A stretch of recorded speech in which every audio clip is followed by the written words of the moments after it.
Coucou les tarophiles, j'espère que vous allez toutes et tous très très très bien. Bienvenue dans les énergies du jour du mercredi. On est le quoi? Je pense qu'on est le 23. On est-tu le 23? Non, on est le 22. Lundi, le 20, la pleine lune, 21, 22. Bon. Hey! Désolée. Moi, je me cherche, je fais les journées comme ça. De la misère à tenir ça. Donc, oui, nous sommes mercredi le 22. Je prends une pierre comme ça. Moi, oui, ça va peut-être m'aider à me ramener la mémoire. Donc, j'espère que vous allez bien et que vous êtes un petit peu moins mêlés que moi. Hein, ça arrive des fois, mais c'est le nombril de la semaine. Ça arrive.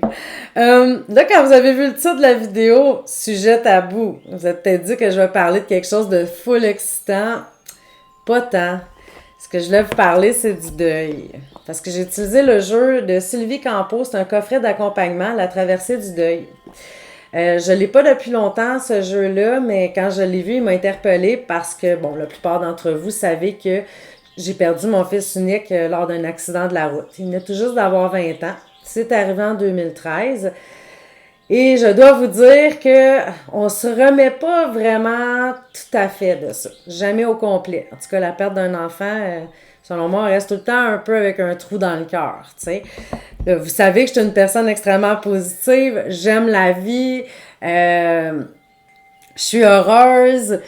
Mais n'empêche qu'il va toujours manquer quelque chose à mon bonheur. Puis le deuil, ben c'est ça, chacun le vit à sa façon. Puis je me suis dit, peut-être qu'avec ce petit coffret-là, tu sais, ça pourrait, je sais pas, vous apporter un petit message si jamais vous êtes dans cette situation-là. Là, évidemment, si vous avez jamais vécu de deuil physique de quelqu'un, ben vous n'avez pas besoin de quitter la vidéo non plus parce que il y a toutes sortes de formes de deuil. Hein. Ça peut être une perte d'emploi, une séparation. C'est un deuil aussi. Là, tu sais, faut pas minimiser.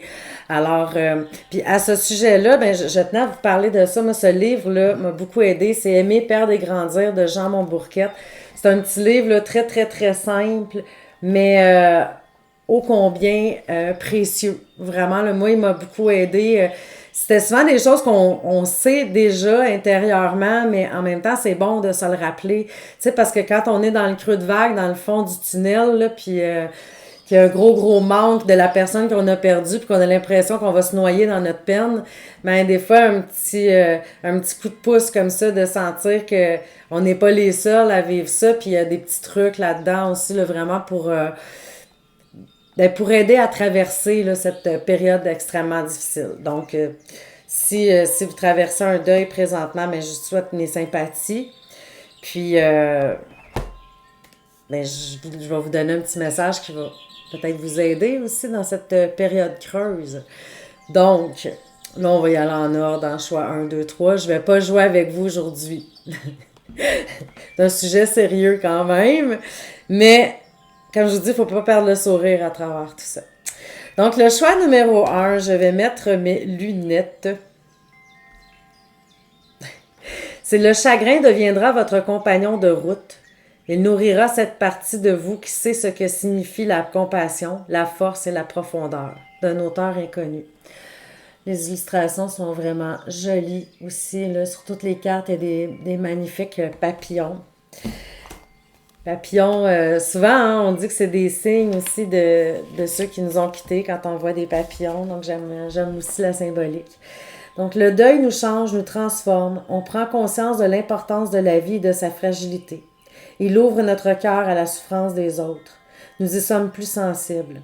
Votre chagrin d'aujourd'hui, un jour, servira et soutiendra la souffrance d'une autre personne. Tout change et rien ne se perd. Puis ça, c'est vrai. Hein, quand on dit le chagrin d'aujourd'hui va peut-être servir et soutenir quelqu'un d'autre. Moi, en 2015, parce que mon fils est parti en 2013, puis en 2015, j'étais tannée de me sentir seule avec tout ça. Puis j'ai créé un groupe qui s'appelle Parents désenfantés. Parce que moi, je voulais pas que ça soit juste le deuil, là, je voulais pas que ça soit le deuil général. Je voulais vraiment que ça soit le deuil des enfants parce que les parents vivent ça d'une autre façon. Puis je trouvais ça intéressant de créer un groupe. Donc ça s'appelle Parents désenfantés. Si jamais c'est votre cas, je souhaite que non. Mais si jamais c'est votre cas, vous seriez tristement bienvenus sur le groupe.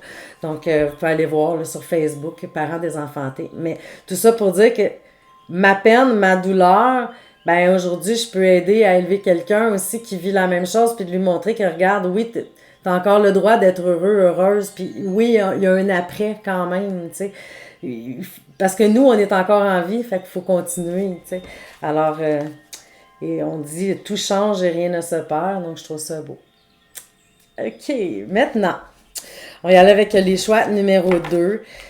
Je vais vous montrer votre carte en premier, parce que tantôt, j'ai lu le texte directement, donc je vous montre votre carte comme elle est jolie. Je crois en une vie après la mort, tout simplement parce que l'énergie ne peut pas mourir. Elle circule, se transforme et ne s'arrête jamais. D'Albert Einstein. J'avais déjà partagé cette citation-là aussi sur Facebook parce que ça m'aidait, là, parce que oui, moi je crois que notre corps est notre véhicule, mais notre âme, elle s'éteint pas là, quand le véhicule arrête. Tu sais, c'est comme, ton corps, c'est comme ta voiture. Ton âme, t'es assis dedans. Mais tu sais, ta voiture, elle peut être finie, là, mais où est-ce qu'il va le reste, hein? On s'entend. OK, donc croire que la mort n'est pas une finalité aide beaucoup à accepter son départ.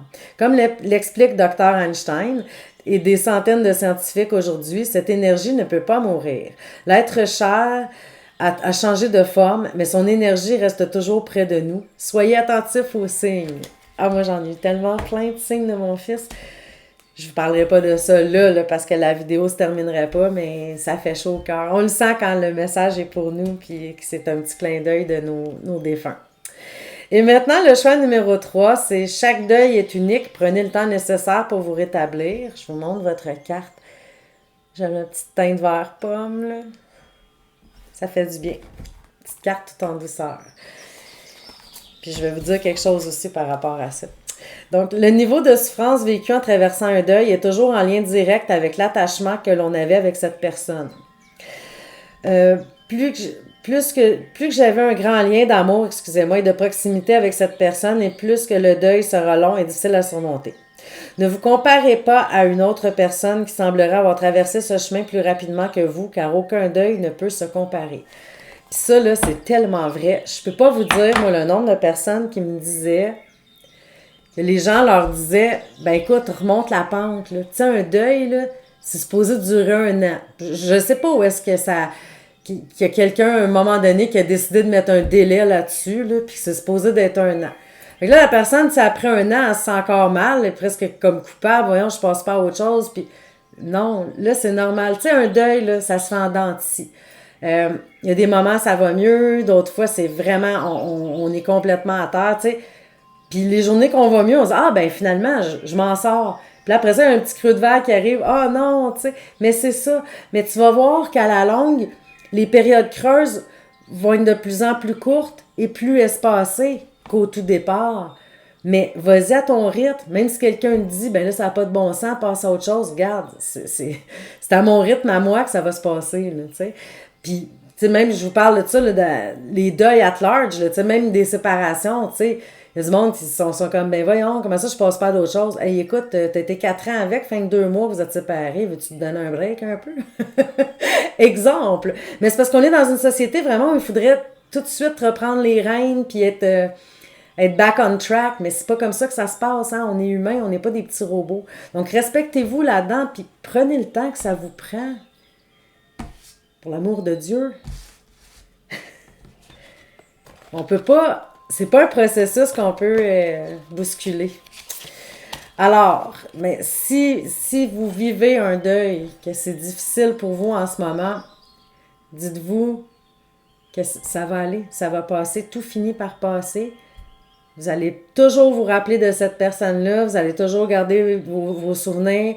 Il va y avoir des moments, des fois up and down, plus durs, mais cette personne-là est toujours quand même auprès de vous. Là, comme on disait, l'énergie ne meurt pas.